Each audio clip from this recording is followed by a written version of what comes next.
perkenalkan, nama saya Gideon Tampilang. Saya adalah mahasiswa dari Sekolah Tinggi Rumah Murid Kristus Bitung. Saya mahasiswa semester 1 mengambil jurusan Prodi Teologi. Dan video berikut ini adalah video dari mata kuliah komunikasi yang menjelaskan tentang materi komunikasi yang saya dapat selama perkuliahan. Dalam materi kali ini saya akan menjelaskan apa itu komunikasi. Kalau secara umum menurut Kamus Besar Bahasa Indonesia atau KBBI, yang pertama komunikasi itu adalah pengiriman dan penerimaan pesan atau berita antara dua orang atau lebih sehingga pesan yang dimaksud dapat dipahami, misalnya melalui hubungan dan kontak. Nah, yang kedua, komunikasi itu adalah perhubungan antara dua arah komunikasi yang komunikan dan komunikatornya dalam suatu saat bisa bergantian memberikan informasi. Sehingga dapat disimpulkan menurut Dantop Cyber, komunikasi itu bukanlah apa yang disampaikan, melainkan apa yang diterima. Pada pembahasan kali ini tentang Text dan Toastmaster. Nah, Text dan Toastmaster ini dibagi dalam dua bagian, yaitu yang pertama kisah inspiratif atau materi, dan yang kedua materi dan teknik. Nah, di sini juga Text dan Toastmaster ini ada dua lembaga besar. TEDx itu didirikan pada tahun 1984 dengan bertujuan untuk mengumpulkan ide-ide.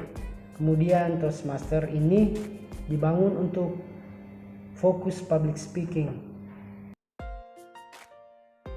Kemudian teori komunikasi atau arti komunikasi Injil. Nah, ini dibagi atas dua bagian, diantaranya yang pertama komunikasi, yang kedua ekspresi komunikan. Nah, seperti yang saya sudah bahas di yang pertama tadi, kalau komunikasi itu menurut Kamus Besar Bahasa Indonesia yaitu tentang pengiriman dan penerimaan pesan atau berita antara dua orang atau lebih sehingga pesan yang dimaksud dapat dipahami, contohnya seperti hubungan dan kontak. Juga perhubungan dalam dua arah komunikasi yang saling berkaitan satu sama lain.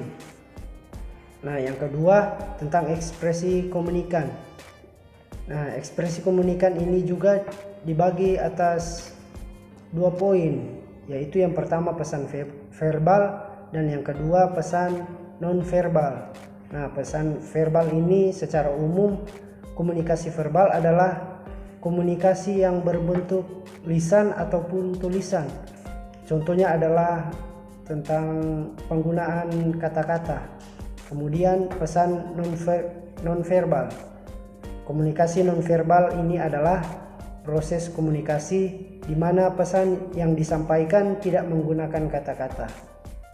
Nah, dalam berpublic speaking, hal-hal yang harus diperhatikan dalam melakukan public speaking juga ada yang namanya dengan persiapan. Persiapan seperti apa? Yaitu materi, diri, audiens, dan media.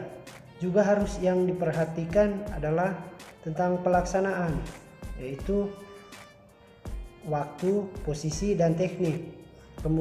Kemudian juga adanya evaluasi, yaitu respon pendengar dan efek domino.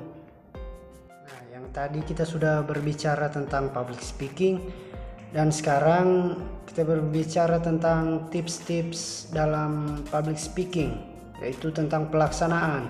Yang pertama, kita harus datang lebih awal agar supaya kita dapat berjalan keliling untuk mengecek sound atau cek jalannya slide. Nah, yang kedua, berhenti sebelum waktu. Nah, kita harus beri ruang untuk pendengar break. Nah, yang ketiga, pulang lebih lambat. Nah, kita harus miliki waktu untuk audiens untuk berinteraksi. Nah, yang keempat, kita harus mengecek untuk pengulangan poin utama. Nah, yang berikutnya tentang persiapan atau tips komunikasi publik. Nah, yang pertama tentang materi atau great opening, inspiring things, things to do atau things tonight. Nah, ini artinya menarik, menghibur, menginspirasi. Nah, yang kedua, kita harus memperhatikan bagaimana cara kita berpakaian. Nah, di sini poin kedua saya tulis yaitu kostum. Nah, saat kita menjadi pembicara, kita harus tahu dalam menggunakan atau memakai kostum yang tepat. Misalnya saat ibadah atau acara formal, kita menggunakan jas. Saat acara non formal, kita pun harus menyesuaikan kostumnya sesuai dengan acara yang dilaksanakan. Nah, yang ketiga, media. Nah, ini penting bagi kita untuk mengecek nantinya. Nah, ini nantinya akan digunakan pada saat melakukan public speaking, misalnya LCD, TV, speaker, dan lain-lain.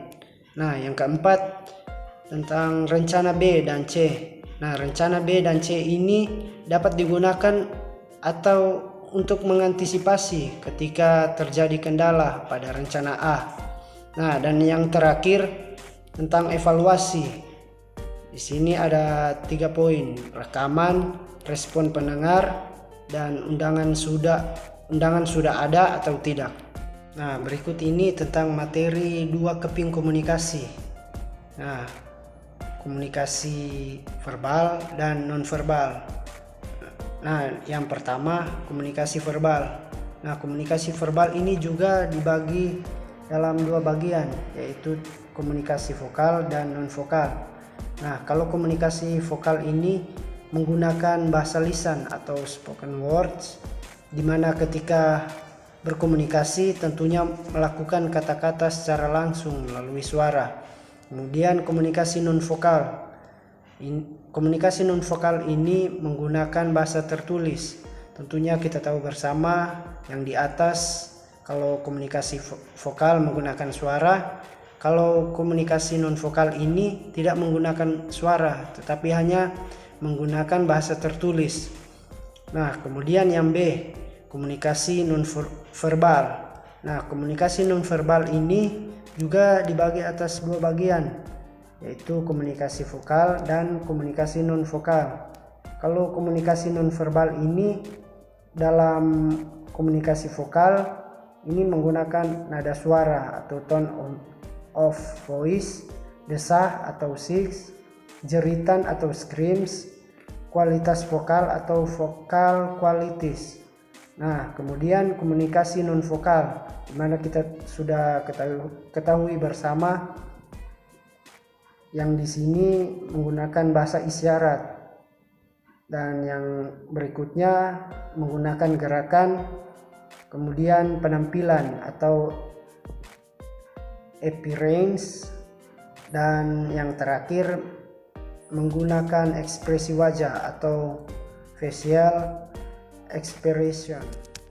Nah, pada akhir video ini saya akan menampilkan tugas-tugas yang diberikan oleh dosen kami kepada setiap kelompok mengenai penelitian atau pengaruh kemampuan public speaking terhadap yang pertama, minat beribadah jemaat, yang kedua, pertumbuhan rohani jemaat, yang ketiga, minat mendengar firman Tuhan di YouTube, yang keempat, penginjilan internasional seperti Reinhard Bonnke, yang kelima, peran guru terhadap prestasi belajar siswa.